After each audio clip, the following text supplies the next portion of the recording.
Good evening, ladies and gentlemen. We are Edmonson County's #1 source for local news and information. tonight's entertainment. EdmonsonVoice.com. I almost forgot how entertaining this could be. With Jamie Carnes and Darren Doyle. We don't need no thinking podcast. And now, here's Jamie and Double D.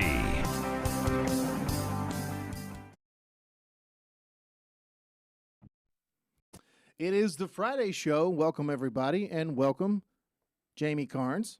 Thank you, Darren. I'm Darren Doyle. Thanks for watching another episode of the Friday show. This is episode 3, and I don't know about you, Jamie, but I've enjoyed episodes 1 and 2. Oh, yeah. Been fun. So starting to get a little feedback on the show, and we haven't received any hate mail yet. That's good. I stress yet. I'm It's sure always possible. I'm sure somebody will, at some point say, you guys need to get a job. Well, we have jobs. Yeah. Some cases more than one. Yeah. So, got several things to talk about today. Looking forward to today's show. July 21st, 2023. It's only on the Edmonson Voice, brought to you by Alfred's Pharmacy and Drive-Thru, located in the Main Street Center. Call 270-597-1044. Find them on Facebook or visit alfordsrx.com. So, did you get into anything interesting this week yourself? Not a lot to talk about. Same old. Yeah, kind of the same with me. Yep. Nothing crazy out of the woodwork. Just kind of Been fairly busy at work. It's busier at the central office than a lot of people realize it sometimes. So, a lot of budgets and preparation for the upcoming school year, Right. that sort of thing. But nothing out of the ordinary. And we talked about that during the first episode. Right. A lot of people don't realize that, stuff's going on through school, at the school board all year long, even when school's not in session. But last week we talked about some headlines, local headlines, that, actually they didn't get talked about a whole lot, but I kind of felt like they should have. But this week's, what was in the news this week, or since the last show, that has been something that people are talking about, and pretty serious, actually. And that's the accident that happened at the crosswalk in front of the Bank of Edmonson County, in between the bank and the community center. And, that crosswalk has been there for years. I don't know how long the crosswalk has actually been there, but before we talk about the incident, or kind of talk about, the effects of the incident, we'll talk about the incident itself. And we discussed this benefit last week. We were promoting a little bit the benefit that happened for Jake and Madison Wingfield. And we talked about their home that was damaged in the storm a couple weeks ago. And they had a benefit for that family there that night. This was last Friday night. So apparently after the benefit was over, there were 2 ladies that were crossing the street. And so it's a little bit, it's going to be interesting how I think the investigation plays out, because they claim they were in the crosswalk as they were crossing the street. Car did not see them. It was close to 10 o'clock at night. Car did not see them and hit them. I don't know how fast the car was going, but the car hit both of these ladies. One of them had to be airlifted to Louisville. The other one was transported to the hospital in Bowling Green. And one of them was treated and released, banged up, obviously, quite a bit. But the one that was airlifted to Louisville, obviously seriously injured. And no one wants to get run over by a car, obviously. Of course not. And so the driver of the car says that the folks weren't in the crosswalk. They were on down the street a little bit. Obviously, there's a large area there where you can cross the street, So I'm not sure how they're going to go about that. I guess look for some video footage of, security cameras or whatever. But So then it brings up a topic of, well, what do you do if they were in the crosswalk or not? What do you do to improve that area? Because I don't know if you've ever tried to cross the street there using the crosswalk. Forget it, dude. Yeah. People are not going to stop. Yeah. And the law says they're supposed to. Yeah. They're supposed to give way to pedestrians at the crosswalk, if I'm not mistaken. No, you're right. I always try to look to see if there's anyone on either side waiting to cross, Sure. and I'll try to stop if there are. But I've waited there a long time myself, and people will not stop. Well, a few years ago, and I don't remember what year this was, but I actually did an article on this. They put some new signs up that just had a crosswalk sign on it. No flashing lights or anything like that. But there were new signs put up, and some folks in local government asked me if I would let people know. So I did a story on that, and you'd be surprised of how many people thought, "Oh, well, I didn't know I had to stop for that." Yeah. And I don't know that I'm not going to say that I can't guarantee that I always stopped prior to me writing that article, but I felt like I always looked, to see if there was anybody standing there. I mean, obviously I'm not going to stop if I know I don't see anybody there. That's silly. But I don't, like I said, I would like to think that I, always stopped. Certainly I never had any close calls with any pedestrians, but. Well, it shouldn't be a real issue to stop either. I mean, the speed limit's 35 through there? Yeah. I mean, it shouldn't be a real big chore unless you're just driving something large that's hard to get slowed down. It shouldn't be a huge chore to get slowed down from 35 if you're not breaking the speed limit. Well, right. If you happen to see pedestrians. But I can see where an advance warning down the street might help. But then again, the downtown Brownsville's not that populated there's not a lot of people down there Sure. during the day like Sure. there would be in a bigger city, so you don't have that issue either. But if you're getting people run over, well, then that brings the question is, well, how do you fix that? Well, so the first thing that our Facebook experts love to do. They're Facebook experts? Oh, man, let me tell you. If you want to know anything, you go to the Edmondson Voice Facebook page, and whatever we don't have there in articles or information, the experts will chime in. Yes, they'll be able to tell you. Legal advice, criminology. Medical? Oh, definitely medical. Yes. Governmental specialties, just experts in anything. You can find out, if you have a problem. Tax advice, even. And of Yes. course, tax advice. Any sort of financial advice.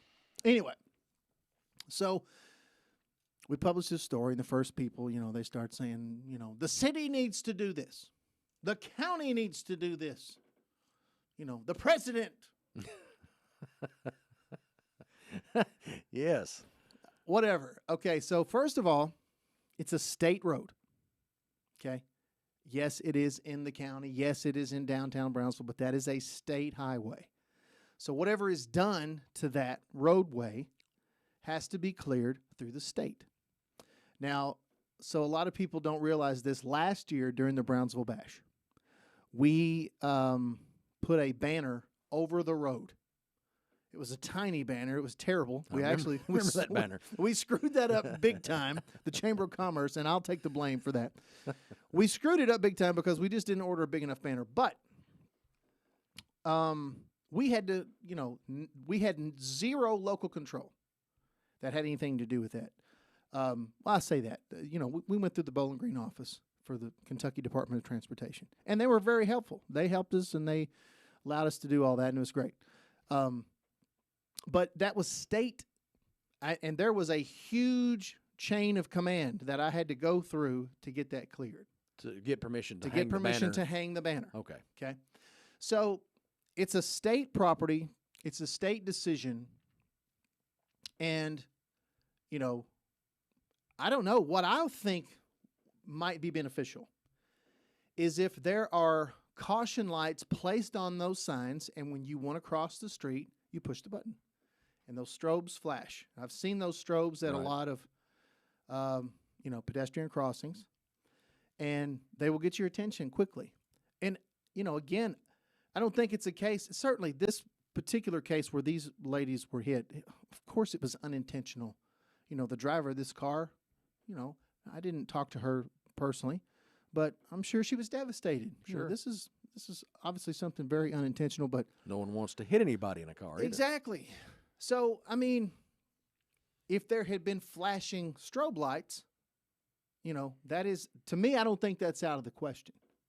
If you're around here, if you live nearby, something like that might, obviously would get your attention at the onset, but you might get used to that type of thing after a while. And if you see them, somebody could poke them, and depending on how long they run, you might say, well, there's nobody standing there, no big deal, and you get complacent, and then the same thing happens. But I don't know. It would definitely be an attention getter, more so than what they have now. But I wonder if they would have to have some sort of, pedestrian counts or a traffic count there for the state to put something in like that, or I wonder if the city or county would have to foot the bill for that if they want it. I don't know. That's a good question.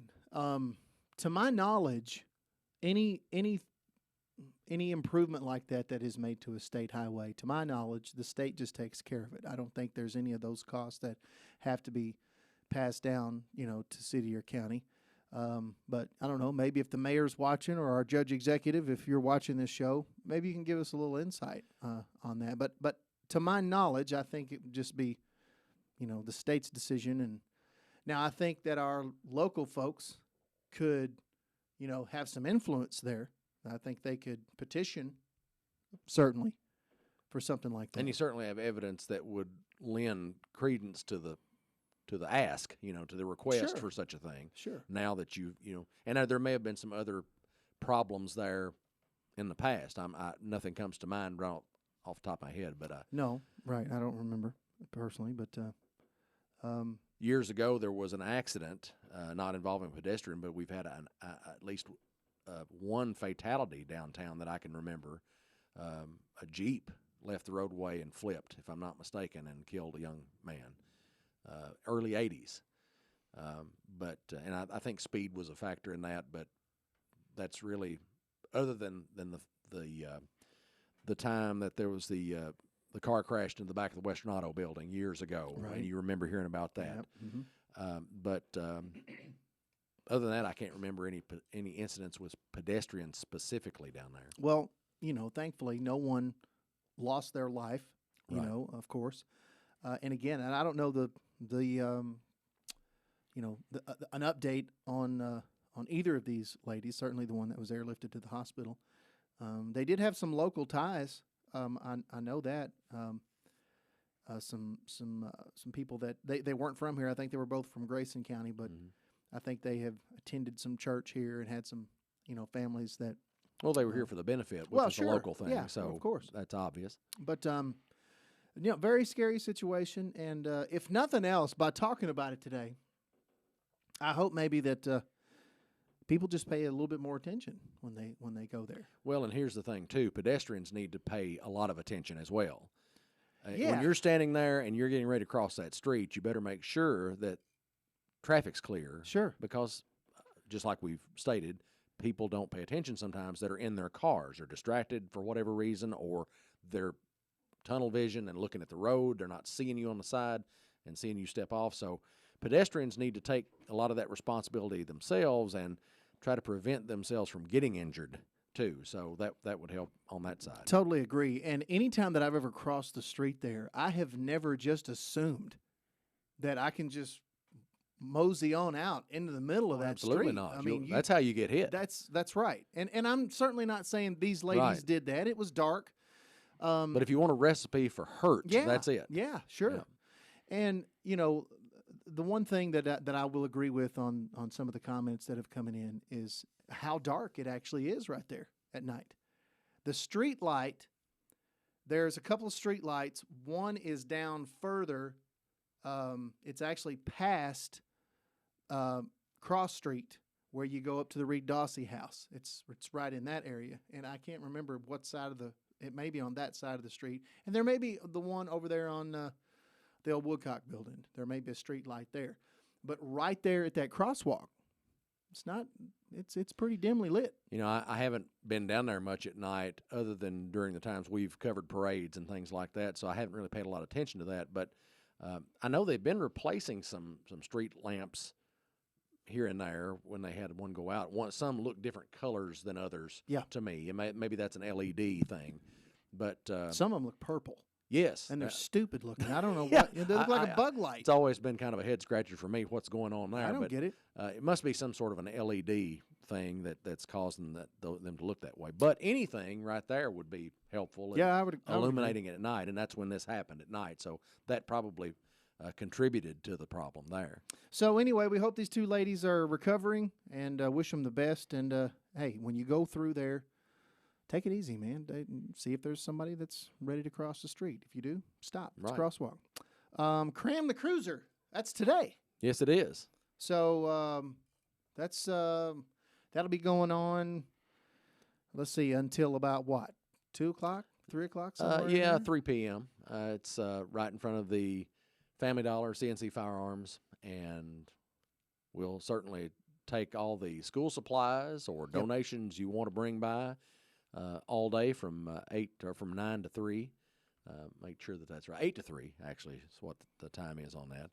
So any of that helps, and will provide school supplies to kids that need them throughout the county. Those things once they're collected, they're divided up among the different schools in the district and distributed evenly. That's where all that stuff goes. Any funds that are donated to that cause will be used to purchase supplies that are needed at given buildings throughout the district, and again distributed evenly. It doesn't impact one school in a greater fashion that does another. It's for the whole district, and want to make that clear because there's been some confusion about that in past years. Yeah. So each school in the district benefits from that event. And those ladies, Family Resource, Youth Services Center, Community Education, Emms County Anti-Drug Coalition, all those folks working together. Yes. They knock it out of the park every year, man. Yeah. They do a great job.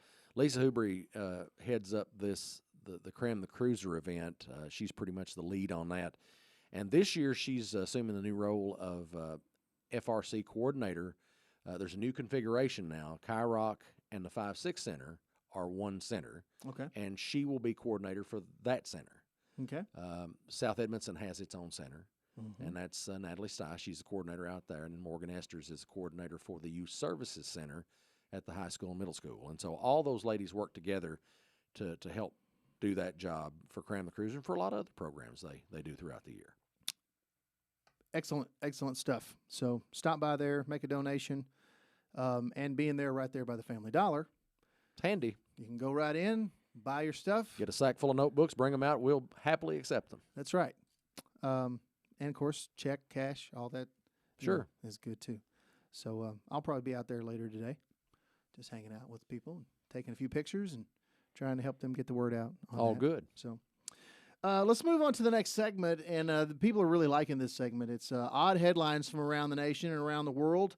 As a news junkie myself, I'm reading the news every morning. I scroll through hundreds and hundreds of articles. And we need a music bed to intro this. Yeah, somehow. I'll work on that. I'll talk to the music department and see if we can get that going. I've got so many here marked, and let's see what we've got first up. This is funny. This is really good. This was one of the last articles I read this morning. Record-breaking heat could not stop Darth Vader from running a mile in Death Valley. That's good to know. This is from the Washington Post. Would Darth Vader really have to run in Death Valley? I don't know. Probably not. But this is a story that was published in the Washington Post, written by Marissa Iotti, if I'm pronouncing that correctly. This story is about a man named John Rice who tries to make his near-annual Darth Valley run as difficult as possible. The story says he waits for the hottest day in the weather forecast, dons his multi-layered outfit, and sets out for Death Valley, where he runs a mile as fast as possible at the hottest time of the day. Dressed as Darth Vader. Dressed as Darth Vader. Okay. Does he have a purpose other than the obvious in this? He's got a little bit of Okay. information here. It doesn't make a whole lot of sense, but Okay. and you can see the headline here on the screen. He says, "I don't agree with anybody else doing this. I don't even really agree with me doing this particularly." Good to know. Yes, and But yet he persists. the unofficial high in Death Valley National Park on Sunday when Rice did his latest run was 128 degrees, a few degrees below the record of 134 set in 1913. You spend very long temperatures like that and you have any kind of health problems at all, you'll end up dead, says Jeff Goodell, the author of The Heat Will Kill You First, Life and Death on a Scorched Planet. Well, there is something to to the heat index Yes, and physical activity, because they make you, if you're practicing football outside during the summer, that's right. there's a certain time that you can't do that. That's right. And so there's credence to that for sure. So anyway, he says Rice, it says here Rice, age 52, says he knows the risk. He trains all year for the tradition, running around in his neighborhood near Santa Fe and throwing punches to the beat of EDM music in his in-home sauna. Working out in the 150-degree room several times a week is meant to acclimate his body to the temperatures in Death Valley, which is even less tolerable than usual this week as a heat wave blankets much of the country. EDM, that's the type of pulsing music, I guess. dance, techno. Yes, I'm assuming that's what that is. You know, I guess. I really feel like Darth Vader would be He would- riding a pod, I think A he would speed- just a speeder. He would force. force levitate, probably. Well, he would force the finish line to him. He Yes. wouldn't go to the finish line. He Well, the Darth Vader TIE fighter would Yeah. skim across the ground, and he would be at the finish line in just a matter of moments, so it wouldn't be much of a run. So there's that. Darth Vader in Death Valley. Darth Valley. All right, this is another one. This Cue was the TIE fighter sound. yeah. This is weird, man. This is from a publication called Eater. Eater. EATER. I think we're both one of those. And yes, and this is in Thailand, Burger King in Thailand. Okay, the cheeseburger you see here. This is the cheeseburger they're trying to sell. This is says Burger King Thailand just released a sandwich precisely calibrated to elicit the response, "Have you seen this blank?" It's 20 slices of American cheese on a bun. A pile that even the biggest cheese enthusiast might think is a little much. Of course, it's designed to get attention more than anything else, to go viral, to bring in the stunt TikToks, but it's also emblematic of a problem in food right now. The sandwiches are just too darn big. So it's just cheese? Just cheese, that's it. There's no meat, there's no toppings, just 20 slices of cheese on a bun. I think I heard this referenced recently on Rick and Bubba, and that's. I mean, I like a cheese sandwich. I'm with anybody. Grilled cheese is great. grilled cheese, but man, this is just weird stuff here. The article is about sandwiches are too big to eat, not just this particular sandwich, but the article is about if you order any large hamburger, you won't really find this at fast food. But if you go they're to a getting sit-down- smaller. right? Yeah, and charging you more. Yes. But if you go to a sit-down place, there's very few places where you can actually pick the burger up Correct. comfortably without getting it everywhere. And the average mouth only opens 2 inches, according to this article. Okay? Yeah. So, You have to take a fork and knife Yeah. and fork. and as goofy as it looks, you're cutting pieces off of your gigantic burger. So And it that's- makes you feel like you got more for your money if you're paying at a sit down restaurant for a burger anyway. That's significant. But Right. All right, this next story here. Good news here. Crazy, but good news. This is from The Blaze. This is written by Andrew Chapados. Again, I hope I'm getting that pronunciation right. And folks, let me just say this. The reason that I'm making sure to give attribution for these, had another little run-in with another news agency this week. Somebody thought it would be a good idea to take the Edmondson Voice article and use it as their own. Well, So I had to make a phone call to the boss and say, don't do this. Please let everybody know where you got this info. They did, but it's just cheap, man. It's just well, it's why would stupid. you do that? I mean, because you're lazy You're and you're trying- bad at your job. if That's you're why. trying to run your own news source, I mean, why? A very popular news source, I might add. But anyway, we're okay now. But anyway, so this is from the Blaze. Decapitated boy's skull successfully reattached to spine after he was hit by car while riding his bike. So he was basically decapitated inside his skin. The skin did not break, Yes. but his head separated from his spine. A 12-year-old Palestinian boy named Suleiman Hassan was allegedly hit by a car and airlifted to Hadassah Ein Karim's trauma unit in Jerusalem for emergency surgery, according to the Daily Mail. The medical team found that the boy suffered from an internal decapitation, meaning the base of the skull and the top of the spine were detached, but the skin was still intact. Internal decapitation includes the tearing of ligaments and muscles holding the skull in position on the top vertebra. So it wasn't obviously detached from the vertebra itself, but it was just detached from the Top of the spine. ligaments and tendons. Yeah. So the spine was still intact. Apparently, doctors reportedly stated that the boy's head was almost completely detached from the base of his neck and that hours of surgery were needed.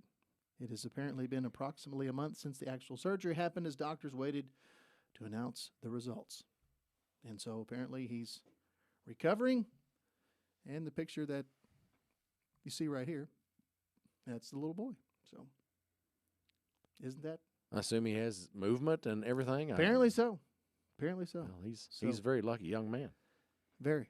So that's some that's some weirdo stuff. Yes. All right, so let's look at this right here. This dude here, man. And this is in Kentucky, of course. Let me scroll down here and find my article. This is also from the Blaze, but this was in a couple of other sources I saw. I saw the Lexington Herald Leader had this in there, and a couple of Louisville or Lexington-based, I think it's Lexington-based TV stations had this. Anyway, the FBI finds 40 human skulls in a Kentucky man's home. That's several. A Kentucky man was arrested after law enforcement officials, this is written by Carlos Garcia, by the way. Kentucky man was arrested after law enforcement officials found 40 human skulls and other body parts in his home in Mount Washington. So that's around Louisville. Right. FBI officials made the discovery as part of an investigation into theft of body parts from the morgue at Harvard Medical School.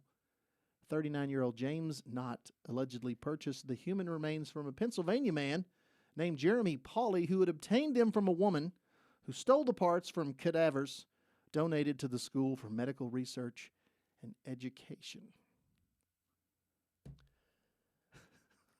That's a long chain of possession there. I'm just curious. I mean, this guy is a collector of human skulls or something, perhaps? So it gets more. It gets. And let me get a little bit more in depth here. In addition to the 40 human skulls, FBI agents also found human spinal cords, hip bones, and femurs at Knott's home. Some of the skulls were allegedly decorated. The FBI also claimed to have found a Harvard Medical School bag, various guns, including an AK-47, inert grenades, and body armor plates. Well, that certainly is an interesting combination of things there. And this is my favorite part of the article. Knott was booked in the Oldham County Jail and charged with unlawful possession of a firearm as a prohibited person. He lived alone, but when he was asked by an FBI agent if there was anyone else in his apartment, he responded, "Only my dead friends." Yeah. Yeah, that'll get your attention. So, I don't know. I just, it takes all kinds, but there are some strange folks out there.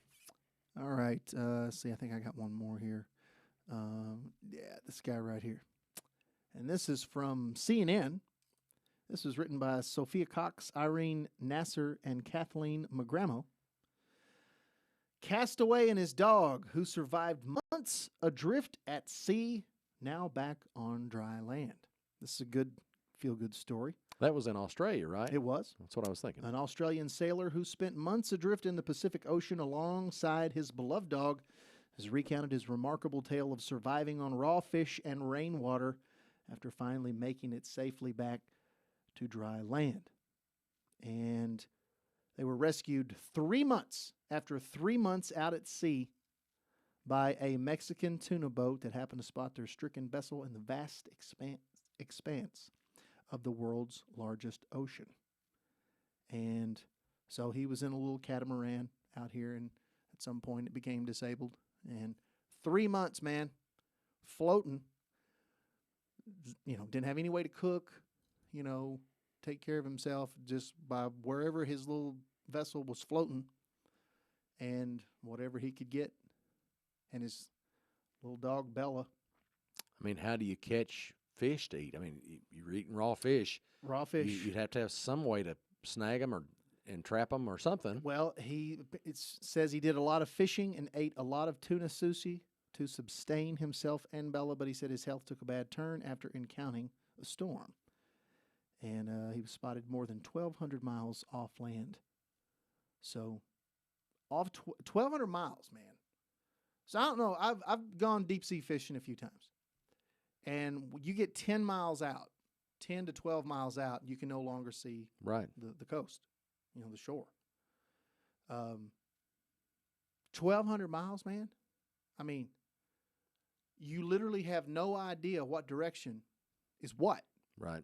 And here you are out here in the middle of nowhere, literally the middle of nowhere. And obviously no GPS or anything like right. that. All of that stuff was disabled. Did it say how he became stranded or where he originated, where his ship originated from? What the situation was? I don't think so. Okay, yes, it does. Let's see here.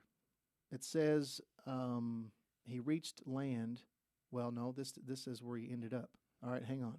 Shattuck, who describes himself as a quiet person who loves being alone in the ocean, said his odyssey began in early May when he and Bella, a stray, he picked up while traveling through Mexico, set sail on a lengthy fishing expedition from the Sea of Cortez, also known as the Gulf of California.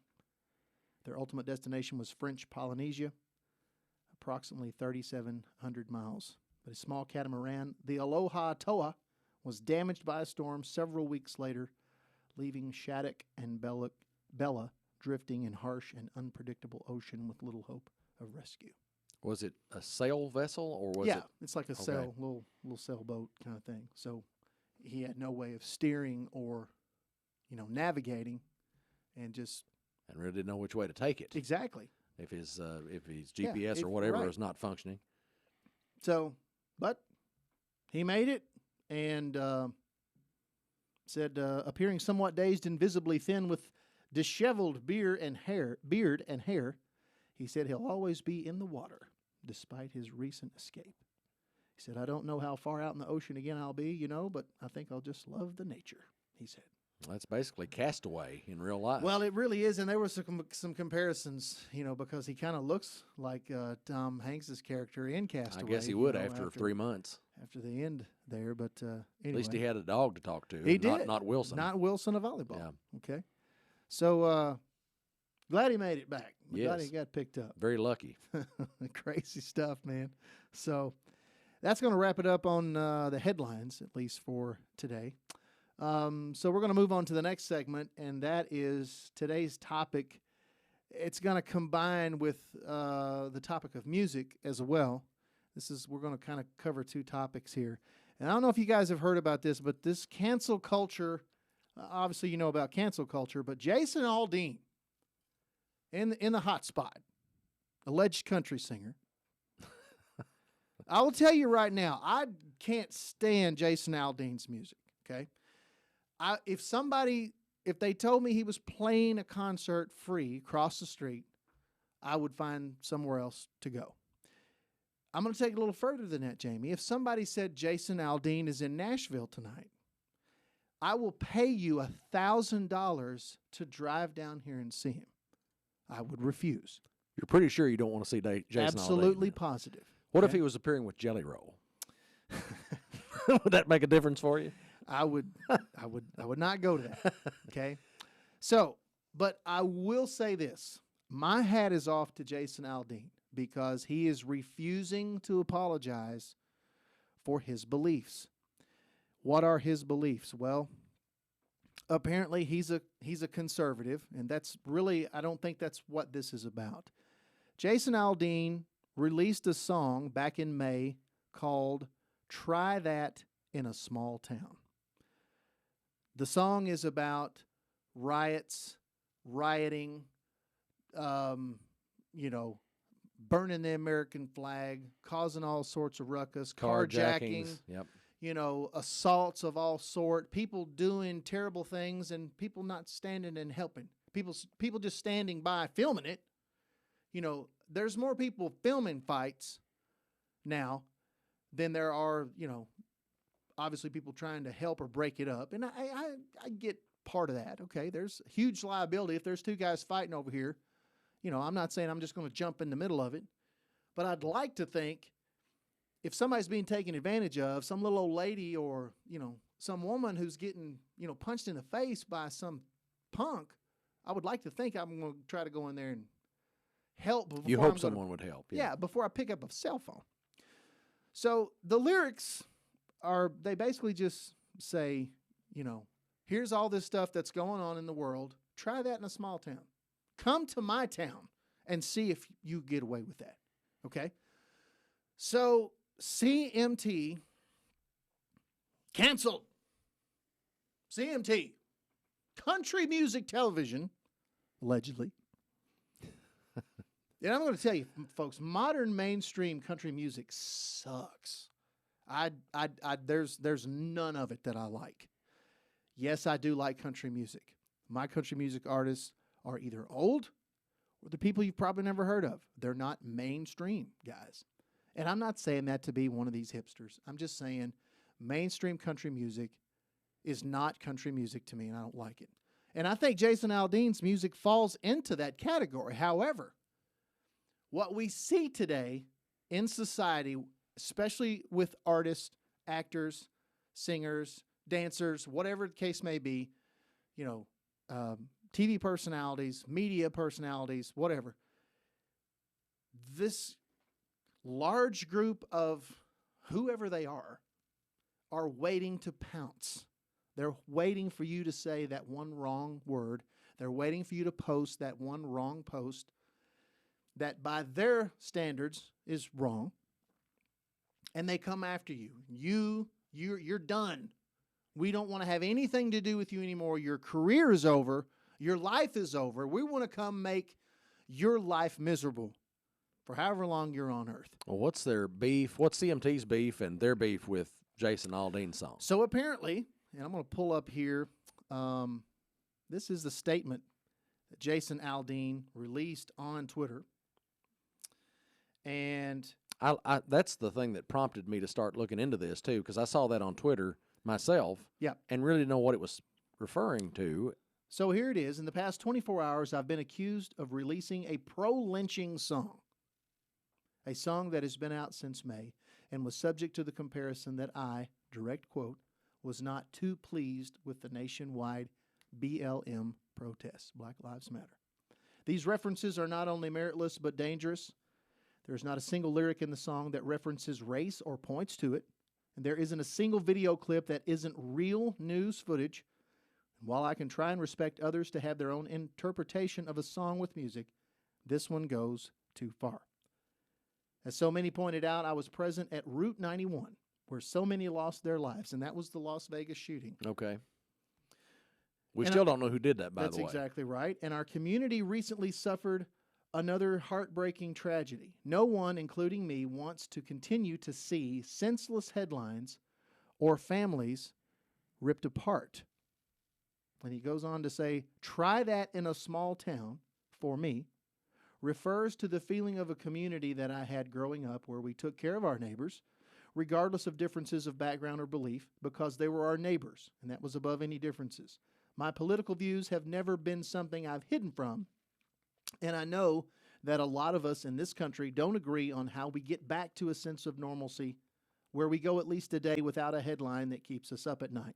But the desire for it to, that's what the song is about. Aldean sounds like somebody I wouldn't care to sit down and have a cup of coffee with. You know, I agree. I agree. As much as I dislike his music and his whole shtick, you know, I don't understand the whole tough guy country music thing, but you're wearing earrings. To me, that doesn't go together. With that, but again, that's just my personal We're just take old on that. there. Right, that's it, man. That's all. We're not in with the in crowd. I get it. My deal with this is, and all of these, and the internet has basically crucified this man. They have come after him and his wife. His wife is also outspoken. She's an outspoken conservative. You know, I don't know that they've done anything or said anything that breaks the rules, so to speak. So my question is, well, let's go back. There's another alleged country artist named Morgan Wallen. Again, Heard that name, yes. wouldn't go the next room to hear him sing. Yeah. Don't care anything about that.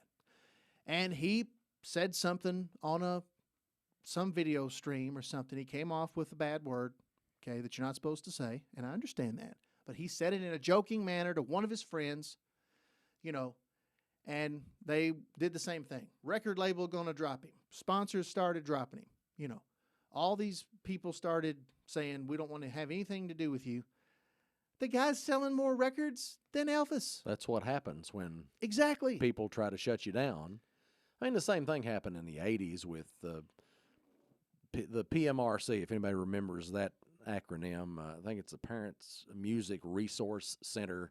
I think that's what it stood for. And Tipper Gore headed that up, Al Gore's wife. She had to have something to do while he was inventing the internet, I suppose. But anyway, Tipper decided that there was a lot of these music lyrics that were they're wrong, and they were, I don't know, devilish, satanic, or encouraged kids to do bad things, some of them along those lines. And that same thing, they wanted, I think they wanted labeling put on albums, and they got some of that done. But they discovered soon that when you labeled an album with a sticker that said, caution, offensive lyrics, Yeah. that's the first thing that went off the shelf. Right. Because kids were wanting to see what was so offensive about it or what was explicit, and they sold them hand over fist. Yeah. So that they tried that sort of stuff, you know, and I don't know what Gore and company were wanting out of that whole scene, but they had a lot of musicians. They had to testify in front of Congress about that, and folks like Dee Snider from Twisted Sister, Yeah. John Denver of John Denver wanted to, they were up there talking about these things and debating with these folks and saying it's just not right. We're just expressing what we want to do. Our First Amendment rights are in place, so we should be able to do what we want to do. And John Denver certainly wasn't controversial as far as his music went, as far as I know. But there's always been an element of that sort of thing. I mean, you can go back to Elvis, and there were people who didn't like Elvis because they thought he was vulgar. Yes, but and here's the difference, though. Elvis never said, you know what, you're right. I was wrong by doing this dance, and I apologize, and I'm going to do something completely different. And that's what they're wanting Jason Aldean to do. Right. And he's saying... And the thing that's made all these sharks in the water look forward to such chum like this is because you've had artists that have given into this. Absolutely. And they've just backed up and said, oh, we're so sorry we did this. How can we make it up to you? We're sorry, don't cancel us.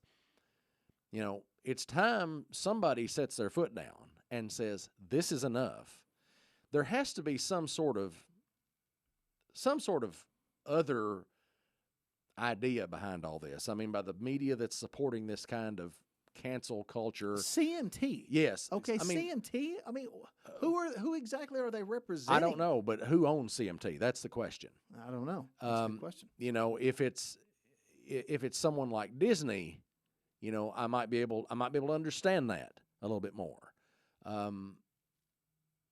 But by the same token, Paramount Media Networks. Okay. Well, I don't know that doesn't cause anything to jump out at me there, but these things, there have to be some sort of ulterior motive behind this. It's obviously not because of anything that's vulgar or, I don't know, repressive or whatever you want to call it in the lyrics. I mean, they say that the lyrics suggest things about the BLM movement or whatever that is, but I mean, I don't see what's. You can have, on the other side of the aisle, you can have hundreds of examples of, I don't know, whatever they call music that's hip hop, rap now, whatever that is, and some of the most filthiest stuff. Some of the filthiest stuff that you'd ever run into, and they're heroes. Yes, and a lot of that is degrading to women, blatantly. It's not. That's right. It's not innuendo. Yeah, it's not subtle. Very specific. those songs climb to the top of the current charts. So apparently, if that's not cancelable, then what about Jason Aldean is cancelable? Well, let me just read the lyrics to you. Okay, I've got the lyrics pulled up here. Sucker punch somebody on a sidewalk, carjack an old lady at a red light, pull a gun on the owner of a liquor store. You think it's cool? Well, act like a fool if you like. Cuss out a cop, spit in his face, stomp on the flag and light it up. Yeah, you think you're tough. Then it goes to the chorus. Well, try that in a small town. See how far you make it down the road. Around here, we take care of our own. You cross that line, it won't take long for you to find out. I recommend you don't. Try that in a small town.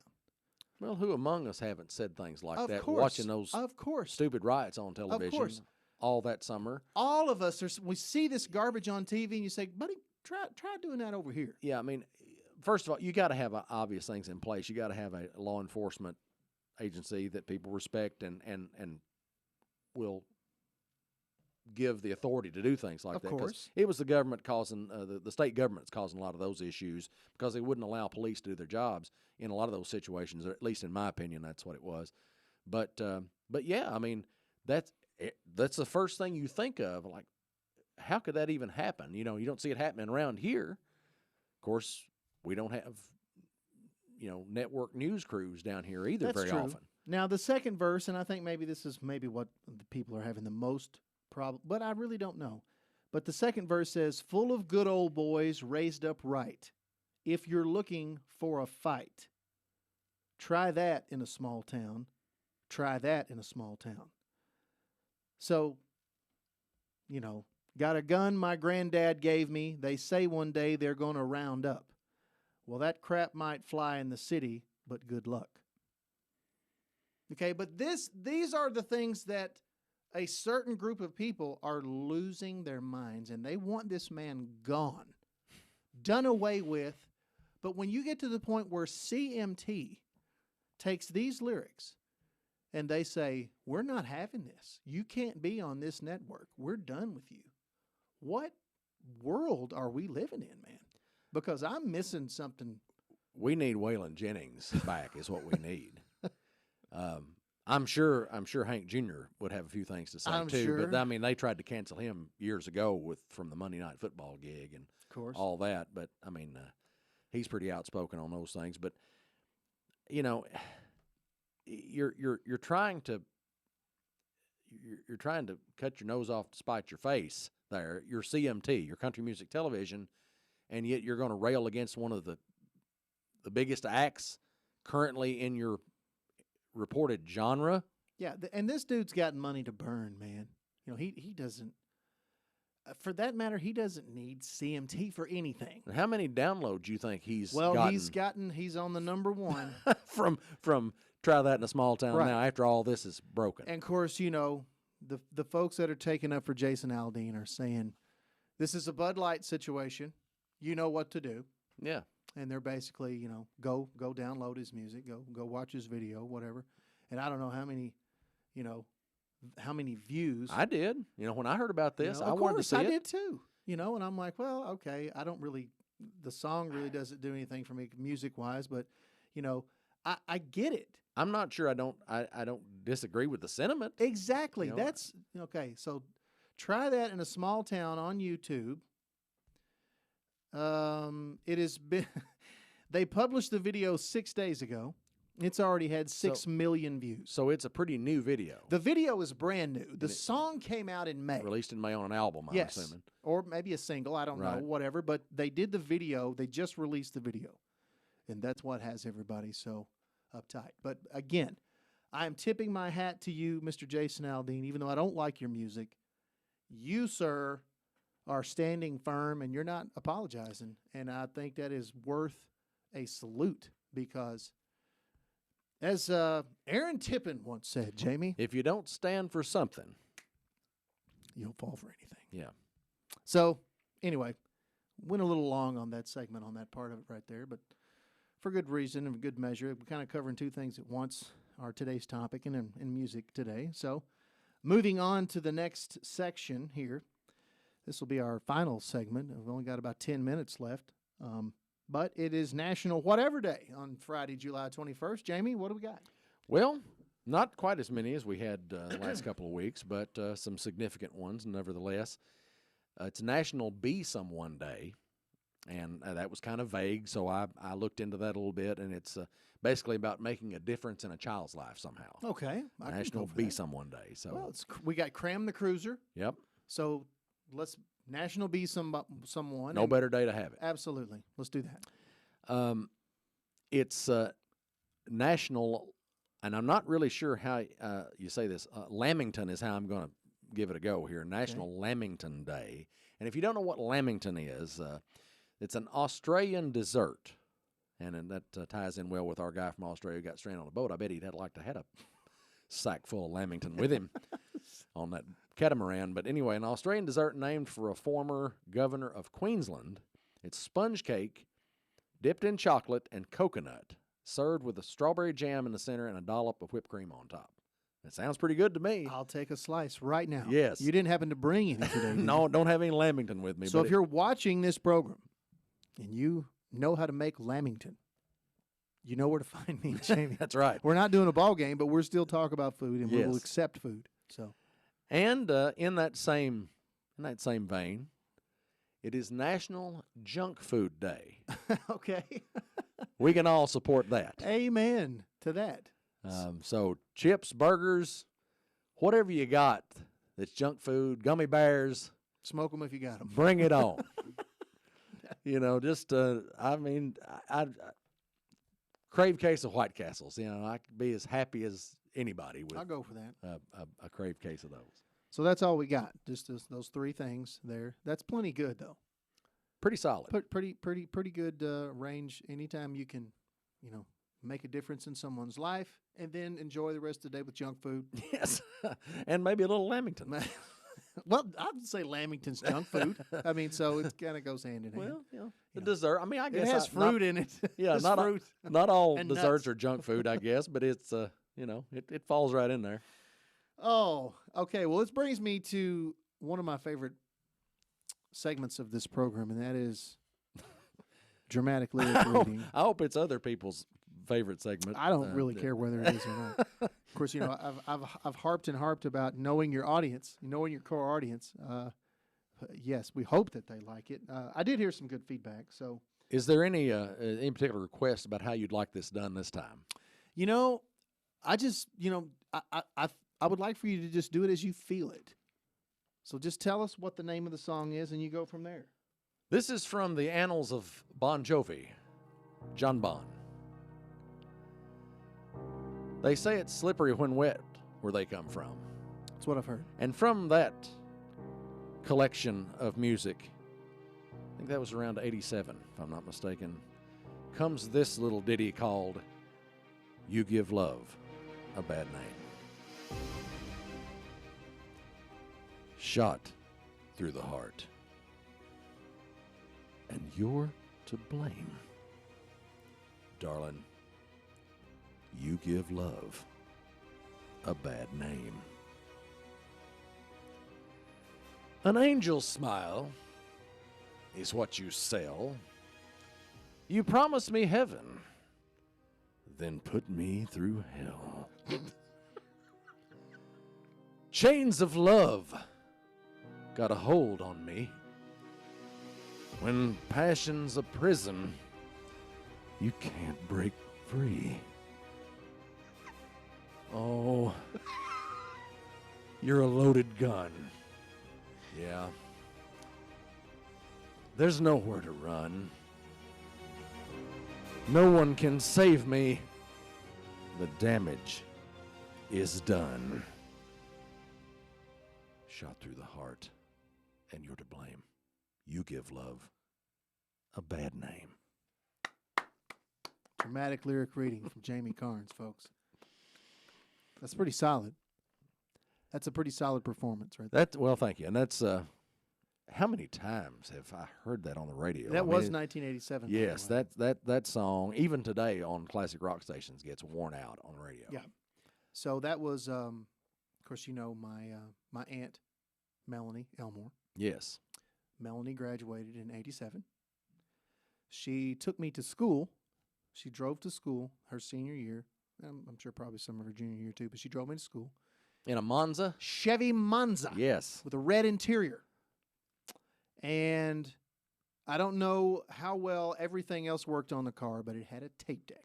Look Monza up sometime, boys and girls, if you really want to. Chevy Monza. It had a See rainbow stripe on the top, white with a rainbow stripe on the top. I think I remember that car. Anyway, two-door. And we listened to that song on the way to school from Cleveland to Brownsville as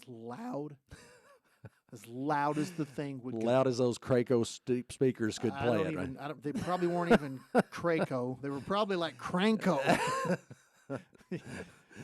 They were probably just those old GM factory, whatever they were, you know, little cone that speakers. didn't last very long. Exactly. But especially the way we 1987. played the radio. and yeah, those man. things. So that's good stuff right there. That would have been her senior year, by the way, yes. I think. Mm-hmm. So, all right. So the last thing we want to do before we sign off, we were talking about movies, and this was something that we wanted to do. We were going to actually bring this up last week, but this was the top, I think it's the top 20 movies, if I can find my list here, the top 20 Harrison Ford movies ranked. Now, this will be interesting for me because some of them I expect that I've forgotten about. And now it says this is from an outlet called Vulture. It was first published in 2017, but it was updated. It has been updated to include his more recent works. Okay, so, and these are just the folks here, and let's see if I can find. Okay, by Will Litch and Tim Grierson. And I apologize if I missed those pronunciations. I'm going to guess the Star Wars franchise makes an appearance. Okay, hold up. So I said 20. This is all of Harrison Ford's movie. They're ranked. All of them. The entire list. Starting at number 37. And I'll go through them quickly. That's a lot of movies. The Expendables 3, 2014. I didn't even know he was in there. Didn't even realize that. Number 36, Hollywood Homicide, 2003. I remember that. I don't remember that one. Vaguely. 35, Firewall, 2006. Don't know what that is. Number 34, Hanover Street, 1979. Again, there's some of these I'm like, that's a vague one. so I think what we're going to have to do is maybe look up some of these. Yeah. And, you know, number 33, Cowboys and Aliens, 2011. I remember that I title. do remember that. Number 32, Heroes, 1977. Romance with Henry Winkler and Sally Field. Well, of course, Henry Winkler was in it in 1977. But that was the same time as Star Wars. So, Yep. But he was fairly unknown. yeah, You know. he was still probably doing carpentry work in the back lots. 31, Extraordinary Measures, 2010. Number 30, Paranoia, 2013. Number 29, Force 10 from Navarone, I've heard of that one. 1978. Now, this one got me because I do not remember this. I don't remember his appearance in this. Anchorman 2, The Legend Continues. I've seen that. But Me too, 2013. It had to be a cameo. It is a cameo, and it says something that I don't even something he looks down at Ron Burgundy, but I don't remember him being in there, so I got to check that out. Number 27, Ender's Game, 2013, sci-fi, don't know. 26, K-19, The Widowmaker. That was 2002. That was a submarine movie, I think, wasn't it? Number 25, Random Hearts, 1999. Sounds kind of chick flicky. I'm not sure. Could be. Number 24, Crossing Over, 2009. Number 23, Morning Glory, 2010. Don't know that one. Number There are 20. a lot of these that I don't know. I know, man. Number 22, The Frisco Kid, 1979. Gene Wilder comedy. Huh. Number 21, 6 Days, 7 Nights. Yep, I have seen that one. That was It's been a long time ago. 1998. Number 20, Call of the Wild. That was in 2020. Okay. Wasn't a big fan of that. 42, The Jackie Robinson Story, 2013. He played Branch Ritchie. Yep, in that's that right. one, didn't he? Number 18, The Devil's Own, 1997. That was with Brad Pitt. Number 17, What Lies Beneath. That was 2000. I really didn't like I that have because he's a seen that. bad guy. Yeah. He's a bad guy in that one. That was messed up. The Age of Adeline, 2015. I'm not familiar with that. Yeah, not me either. Doesn't ring a bell. 1995, Sabrina. I'm familiar with the title. I'm not sure that I've seen it. 1991, Regarding Henry. This is number 14. Yes, I have heard of that one. Number 13, 1974, The Conversation. 1974. That's the earliest that I think I've seen. So then you've got, he played Jack Ryan in Patriot Games, 1992, and Clear and Present Danger, 1994. Those were both grouped at number 12. Pretty big movies, yeah. Yeah. Number 11, Working Girl with Melanie Griffith, 1988. I do remember that one. Now we're in the top 10. Air Force One, 1997. Who doesn't love Air Force One? Yeah. That's a great one. Presumed Innocent, 1990. Yes, good movie. Really good. Blade Runner. Okay, a couple of Blade Runner movies, 1982 and 2017. Right, yeah. So that's number 8. Number 7, now I'm not familiar with this one. I don't know if you know this one or not. Frantic, 1988. It rings a bell. Some drama, probably. Yeah, it looks like it. I don't know. I'm just not getting it right now. We know the top, well, number 6 is American Graffiti. Okay. That's 1973. Okay, I didn't realize it was 1 year before that other one. Okay, but He didn't have a character name in that movie, I don't think. Let's see here. He wore a cowboy hat. Bob Falfa. Well, That's him. okay. Bob Maybe he Falfa. did. Maybe we just don't know that that was his name. Yeah. Wasn't right. obvious. Top 5. Number 5, 1993, The Fugitive. Who doesn't like The Fugitive? Right. Number 4, 1985, Witness. Now, that was about the Amish community, right? Yeah. Number 3, The Mosquito Coast. I don't know anything about that one. I thought I knew It sounds about familiar, it. but I'm not 1986. So. And then you got number 2 and number 1, and surely you know who these characters are. And I don't know that I like the order. Number 2, according to this, Han Solo. And it's Okay. all of his Star Wars roles, not just one, sure. Right. but all the Star Wars roles. 77, 80, 83, 16, and 19. And then, of course, number 1, Indy. Indiana Jones. Yeah. And 81, 84, 89, 2008, and now there's one 2023. So there you have it, folks. Do you agree or disagree? Let me know. Got a bad feeling about this. I mean, obviously, Harrison Ford is like top, in my book, like top 5 ever. He's a pilot, too. He's a private pilot. Has had some newsworthy events in planes. It crashed a couple of them. Yeah, that's right. Had some incidents in some of those things, too, which is, but he's walked away from them. thankfully. 37 movies, man.